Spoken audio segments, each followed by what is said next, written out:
Hello বন্ধুরা, welcome back to my channel. কেমন আছো তোমরা? আমরা তো ভীষণ ভালো আছি, কারণ এখন ঈশানের বার্থডে কেক কাটিং হবে। উফ, কি আনন্দ হচ্ছে!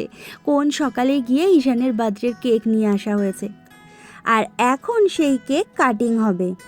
ঈশান তো সাজুগুজু করে রেডি, কিন্তু দুঃখের বিষয় হচ্ছে একটাই, ওর জন্য যে ড্রেসগুলো আমরা গতকাল নিয়ে এসেছিলাম সেগুলো আর পরাতে পারিনি, কারণ এখন ভীষণ গরম লাগছে আর আমাদের ঘরটাও খুব গরম হয়ে গেছে। কিন্তু বাইরের ওয়েদারটা আবার বেশ ঠান্ডা, তাই এই ঠান্ডা গরমে এসি আর চালাইনি। তাই জন্য ঈশানকে হালকা একটা হাত কাটা ড্রেস পরিয়ে দিয়েছি। আর সবাই চলেও এসেছে, জেঠি, বড় জামাইবাবু, ডোনা, তার সাথে হচ্ছে দাদা। এবার সবাই মিলে এখন কেক কাটিং করা হবে। কিন্তু ঈশানের কেকটা যেই বিছানার ওপর রাখা হয়েছে, বাস ওর তো মাথা ঘুরে গেছে কেক দেখে, কারণ ওই কেকটা ওকে ধরতে হবে, যেহেতু আমরা নিয়েছি ওকেও তো নিতে হবে। ওই কেক একবার এদিক রাখা হচ্ছে, একবার ওদিক রাখা হচ্ছে।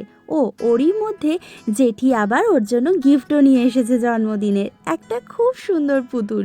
ওই পুতুলটা ওনার আবার ভীষণ পছন্দ হয়েছে, ওই পুতুলটা নিয়েও খেলবে, তার সাথে ওর ওই কেকটাও লাগবে। দুপুরবেলা যেমন ঠিক মাংসর বাটিটার মধ্যে হাত দিয়েছিল, আর এখনও সেই কেকটার মধ্যে ঠিক ওইভাবেই হাত দিতে চাইছে। হাত না পেলে ও আবার পাও ব্যবহার করে, তাই কখনো কখনো পা আর হাত দুটোই বাড়িয়ে দিচ্ছে। আর ওর থেকে বাঁচানোর জন্য কেকটাকে আমরা একবার এদিক একবার ওদিক করছি। কিন্তু এই বিষয়টা দেখে ঈশান বাবুর ভীষণ মাথা গরম হয়ে গেছে, আর ও ভীষণ রেগেও গিয়েছিল।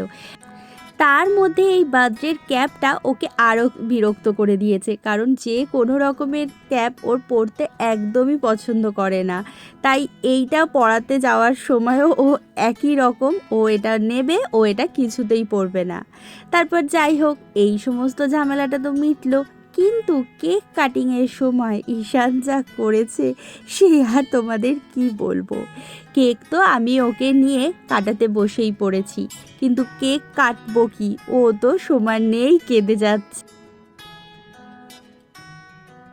হ্যাপি বার্থডের গান যত জোরে গাওয়া হচ্ছে, ওর কান্নার স্বরও ঠিক তত জোরেই বাড়ছে।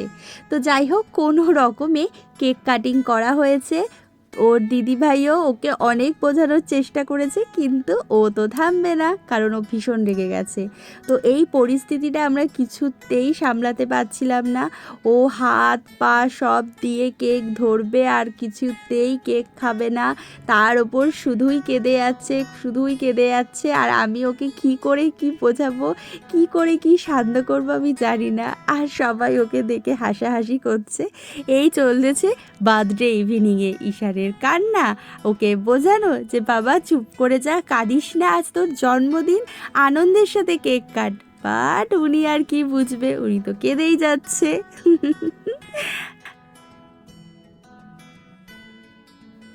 ঈশানবাবুর কান্না কিন্তু তখনও থামেনি, তাও আমি ওকে নিয়ে চলে গিয়েছিলাম। এদিকে মা তখনই কেক কেটেছে, এবং কেক সবাইকে সুন্দর করে পরিবেশন করা হয়েছে, আর যেটা সঞ্জয় করেছে প্রত্যেকবারের মতোই। ঈশানকে কোনোভাবেই সামলানো যাচ্ছিল না, ওই জন্য আমি, সঞ্জয় আর ঈশানবাবু একটু ঘুরতে বেরিয়ে পড়েছিলাম। ঘুরতে বলতে আমাদের ভদ্রেশ্বরে বাবার বাড়ি চলে গিয়েছিলাম, অর্থাৎ শিব ঠাকুরের কাছে। গিয়ে ঠাকুরকে বললাম, ঠাকুর ওর মাথা একটু ঠান্ডা করাও, আর তার সাথে সাথে ওকে একটু বুঝতে শেখাও যে জন্মদিনে কখনো কাঁদতে নেই, কারণ ও কাঁদলে তার সাথে সাথে সবার মন খারাপ করে। এই ছিল সেদিনের দেন প্রণাম হয়ে যাওয়ার পর ওখানে একটু সময় কাটিয়ে এবার বাড়ি আসার পালা, কারণ বাড়িতে অপেক্ষা করছিল আমার ছোট ননদিনীর মেয়ে, ওরও জ্বর হয়েছিল, তাই জন্য আসতে একটু দেরি হয়ে গেছে। কি সুন্দর একটা মিষ্টি জামা পরে এসেছে দেখো।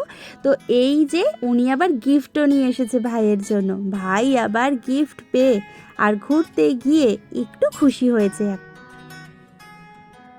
এইদিকে ছোটদি ভাই গিফট দিয়েছে, আর ও নেবে না, ও কিন্তু গিফট ঠিক নিয়ে নিয়েছে দিদি ভাইয়ের কাছ থেকে, আর দিদি ভাইও দিয়েছে ভীষণ সুন্দর গিফট।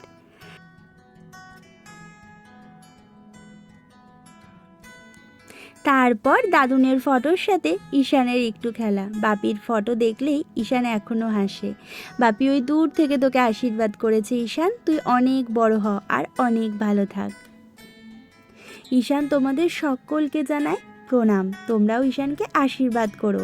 আর ঈশানের জন্মদিনের গিফটগুলো তোমাদের সবাইকে দেখিয়ে দিলাম। ব্লগটা ভালো লাগলে অবশ্যই লাইক শেয়ার কমেন্ট করো। এখনের মতো টাটা।